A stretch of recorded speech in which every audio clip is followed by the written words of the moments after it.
Today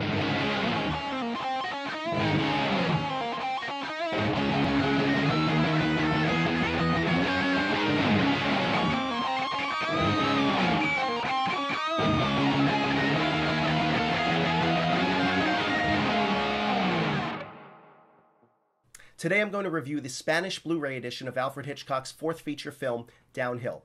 Now this is one of the Hitchcock 9, which the 9 surviving silent Hitchcock films were dubbed in 2011 by the British Film Institute when they initiated a major restoration of the director's silent work. Now Downhill is of course less well known than his first thriller, The Lodger, even though both films share the same star, Ivor Novello. The latter film, Downhill, was actually based on a play by Novello and Constance Collier, who were writing under the pseudonym David Lestrange. Now, although the story material may not be something you'd expect of a Hitchcock movie, and aside from the fact that you may have a hard time accepting a 34-year-old Ivor Novello as a naive schoolboy, the film does demonstrate that as a director, Hitchcock was eager to experiment with new ways to tell a story through cinematic means, and so in that area, Downhill doesn't disappoint, and neither does this Blu-ray, which is in fact from the BFI restoration.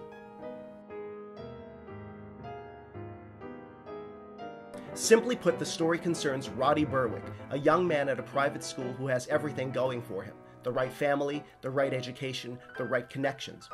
When a waitress, Mabel, sees an opportunity to better her circumstances by accusing Roddy of getting her pregnant, Roddy protects his friend Tim and is expelled from school. It's all downhill from there as Roddy leaves his parents' home and suffers one ordeal after another. The film is divided neatly into 3 sections: the world of youth, the world of make-believe, and the world of lost illusions. And to illustrate Roddy's downward spiral, Hitchcock punctuates the various sections with visuals showing Roddy's downward turn.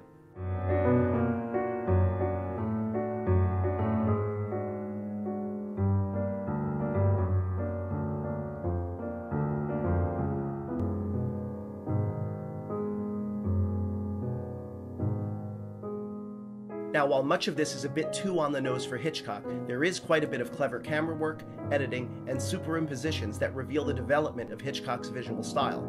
For instance, Hitchcock extracts a good bit of suspense through subjective camera work in the headmaster's office as Mabel, the waitress, decides which of the boys she is going to accuse.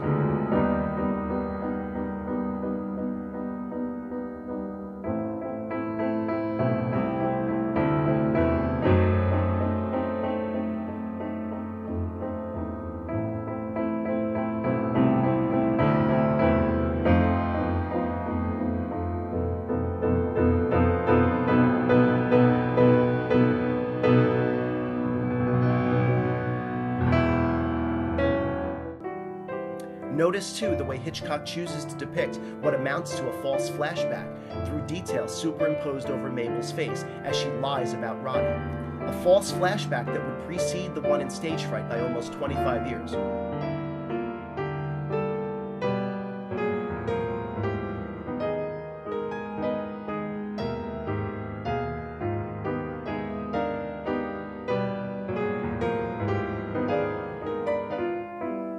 Later, as Roddy enters the world of make-believe, Hitchcock plays with the audience by first revealing Roddy in a manner that makes him appear to be doing no worse for having left home, until it is revealed that he is in fact a waiter.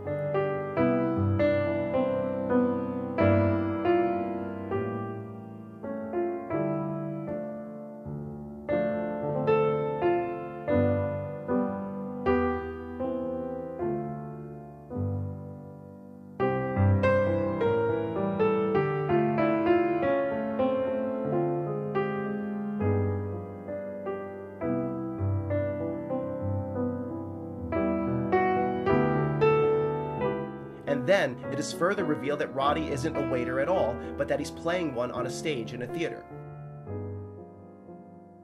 This scene within a scene shows how very early on Hitchcock was aware of how easily he could manipulate his audience.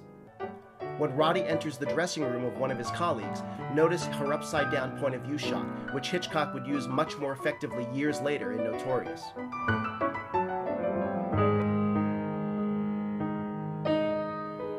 And lastly, there's a scene in a dance hall where Roddy, now seemingly at his lowest point, is something of a gigolo. Here, Hitchcock reveals the seediness of the dance hall by introducing daylight, and allowing Roddy to see just how far he's fallen.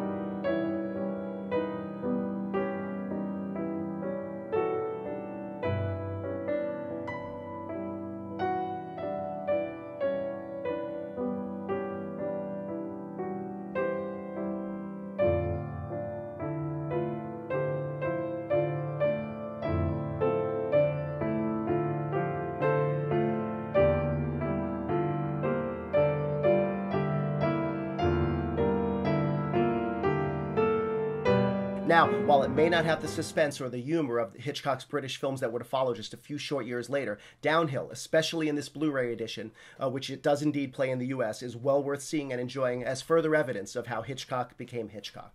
Thanks for watching.